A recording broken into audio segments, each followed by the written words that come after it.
Greetings, fellow men. Servus Männer. It's Red Bull Germany again, and today I want to talk about nationalist women. Now, as you all know, in a recent month, nationalism, the alt-right, and white identity, European identity, all that stuff is really on the map and is gaining in popularity. And it is one of my guilty pleasures, among others, to follow some alt-right channels on YouTube. And I couldn't help but overhear a discussion that is going on in the alt-right at the moment. Now, I am also interested in the alt-right and identity politics in that sense, and I recently made a video about white nationalism or European identity, actually. So the thing that I heard is that they're not just discussing the Jewish question now, the JQ, they're also discussing the woman question now. And the background to that story is, of course, that while white women voted for Trump, because he is a billionaire and they let him grab them by the pussy, of course, in Europe, things are a little bit different. In Europe, we all know from recent events like the presidential elections in Austria, for example, that women vote predominantly left-winged and women are predominantly anti-white socialistic. Now, a lot of European men from Sweden and Germany, for example, can attest that whenever you say something that is somehow right-winged or just conservative maybe, for example, that we need to protect our borders, that we shouldn't go overboard with welfare spending, and that we should vet immigrants before we let them into the country and they should enter legally, then you are labeled, of course, as a misogynist and a xenophobe and a racist and so on. Basically exactly what Hillary Clinton said about Donald Trump and his supporters. Now the thing is that it is really interesting when you are really in the alt-right, when you see yourself as a soldier in a movement or something, when you're a political activist, which I am not really, then of course you see that on the one hand side, what I just described is true. On the other hand, you also know that if you want to have some traction with your political movement, if you want to win elections, then you have to get women on board. You cannot do anything in our Western democracy against the will of the women. So you must find a way to get women on your side. You cannot just do what MGTOW does and say, oh, fuck these bitches, screw all these women, we go our own way. This will not work. And also, they don't just want to win elections, they also have the idea of preserving the white race and ensuring a future for white children. And if you want to make white children, well, you need kind of a white man and a white woman. So you actually need stable white families. So you cannot go against the women. And I'm just really curious how they want to square this circle and get out of this situation. But I will comment on this a little bit later, actually.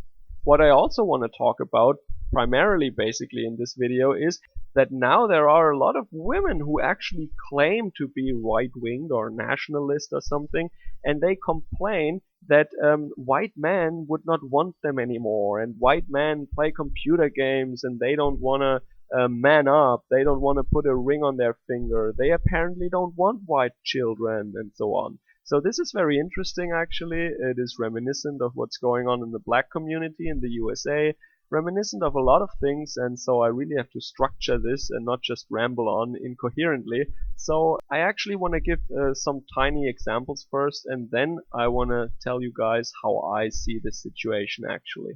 So first of all, I think we all know that women do not care about nationalism. They don't care about culture, they don't care about civilization, about technology, they don't care about these things, they care about getting resources from men, and they do whatever it takes, they adopt whatever narrative, whatever role they have to play, they will do that at a certain time, and they're really good at that. Sandman, for example, I don't know if he coined the phrase, but he uses it a lot.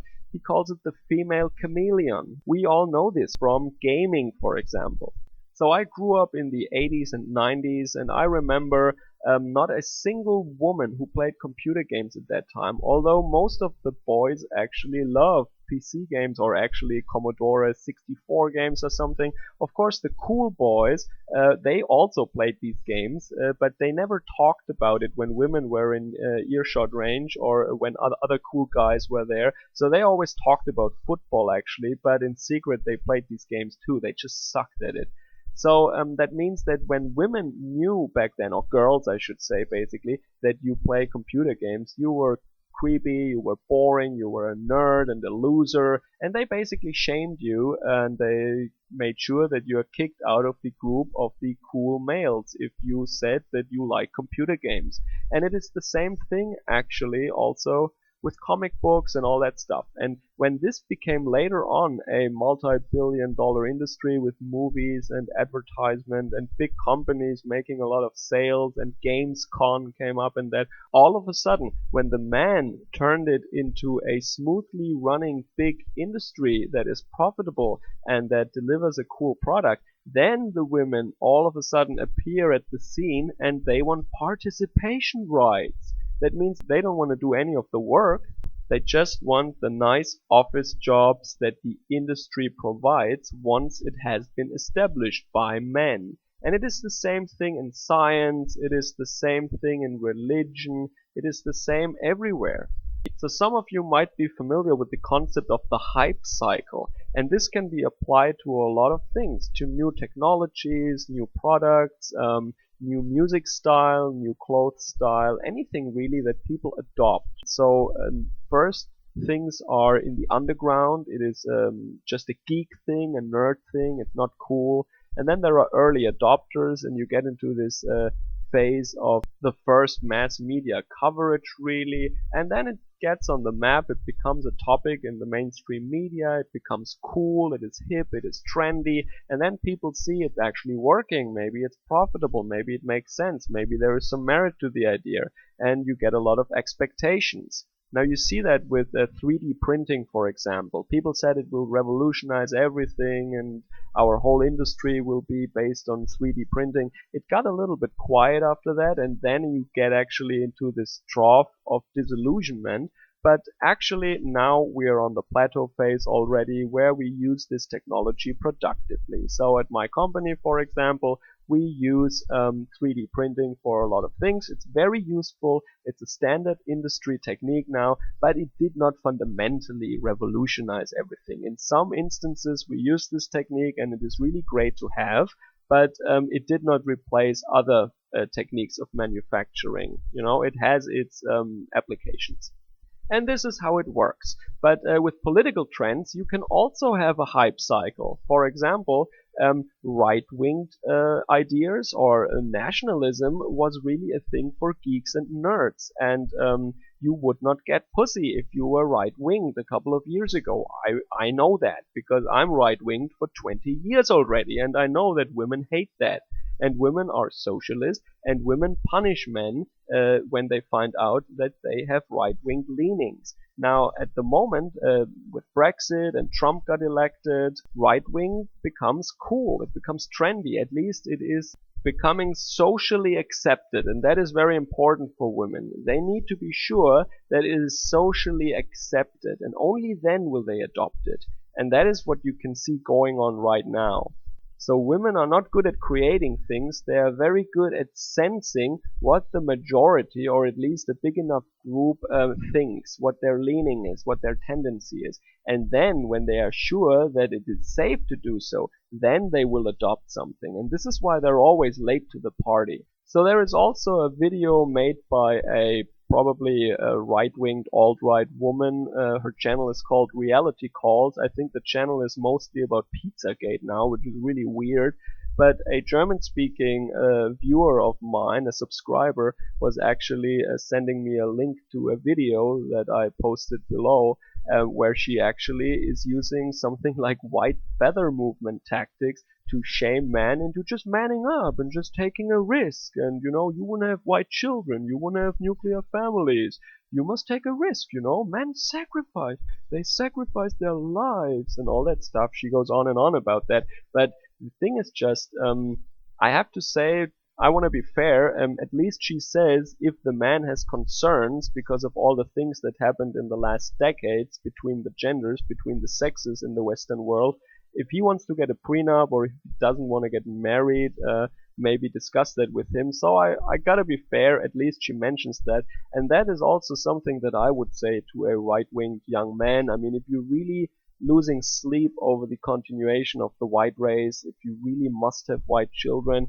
at least don't wife up a woman who plays this right-wing angle now all of a sudden. If she all of a sudden appeals to your patriotism and your love of the white race, that is a manipulative tactic. She is trying to play you. So at least get a prenup, at least not get married maybe even. I have a friend, for example, he has a child now with his partner, and they are not married. She wanted to get married. He didn't want to get married. They still live together with the child as mother and father, as a family, as a nuclear family if you wish, but they're just not married. He didn't sign on the dotted line. And in Germany that makes actually a big difference financially if they would go their separate ways later on. So what I just think is going on here is that MGTOW actually works. The marriage strike is a real thing, and all these women, they get the cold sweat of panic now. They are really panicking, and they are desperately grasping for straws here, trying to find an angle in order to get a man to propose to them, actually put a ring on their finger, be a sucker, be their slave.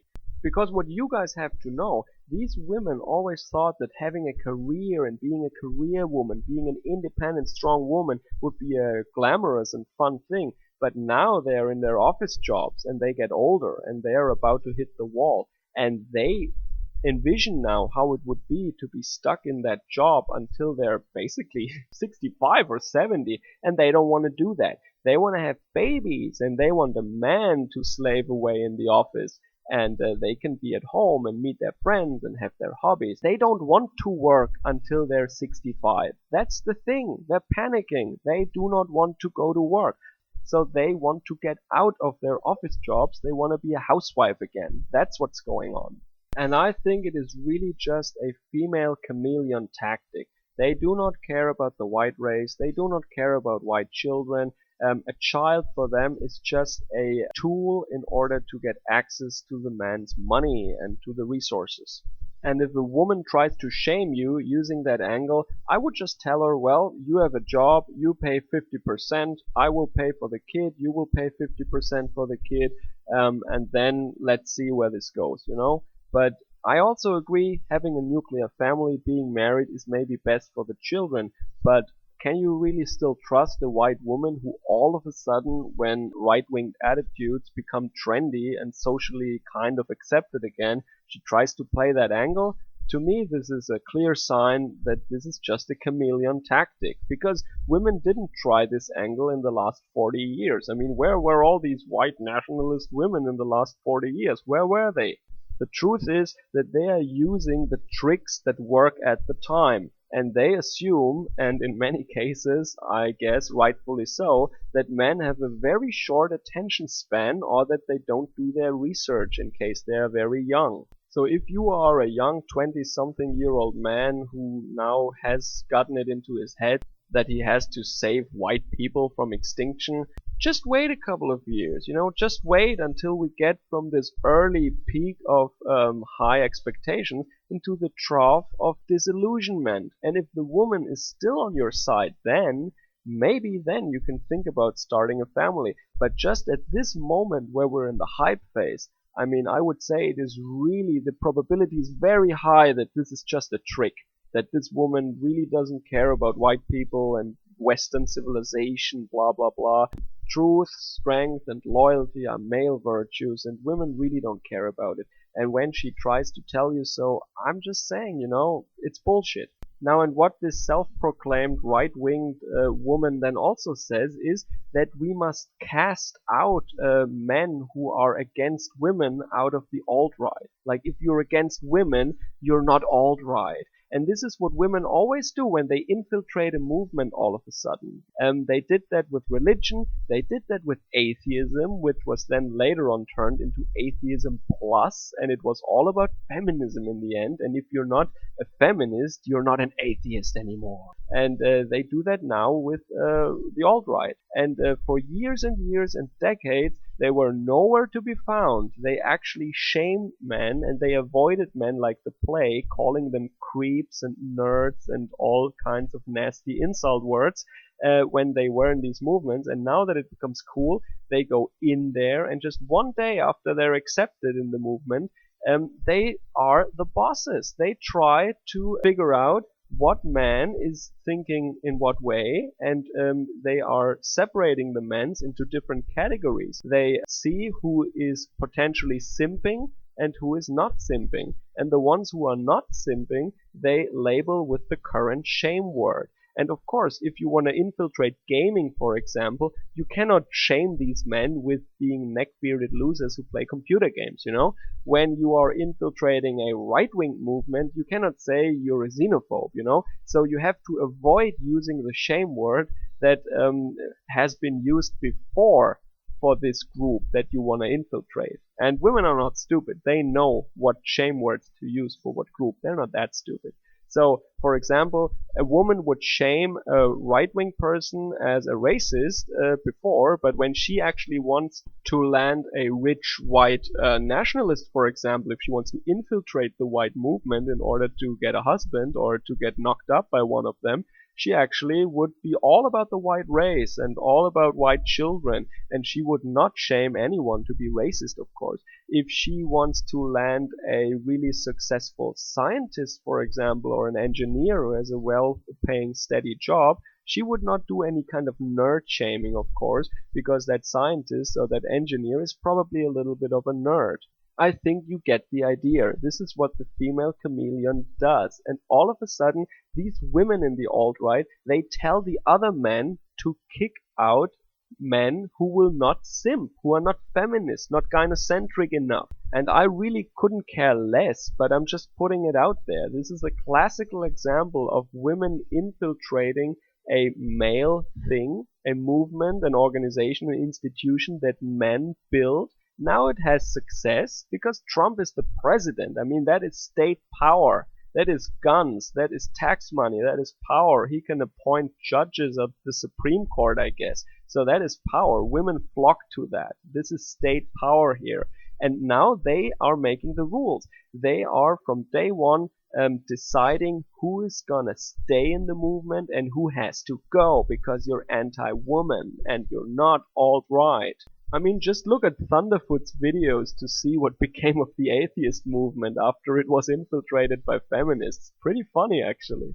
And I can only repeat it. Women don't care about the content. They just look what has status, what has prestige, what is making money. And then they flock to that and they just adopt that new habitus, this new trend, you know. All of a sudden they have always been gamers. All of a sudden they have always been right-winged, and they have always been a little nerdy and, you know, smart is the new sexy. Oh, I'm sapiosexual, actually. I think nerds are cute. I'm totally into science. Tell me more about the Big Bang Theory. Now, I'm sorry, I'm just warning you guys. If you're too stupid to see that, I mean, we will tell you later, I told you so, but the manosphere will still be there for you later. So that is the nice thing about us, you know. But of course, for the time being, you're full of testosterone, and we are all agents of the Jews, and we are good guys, and we are shills, of course. So that's it from my side. Enjoy the rest of your Sunday. Servus, Kameraden.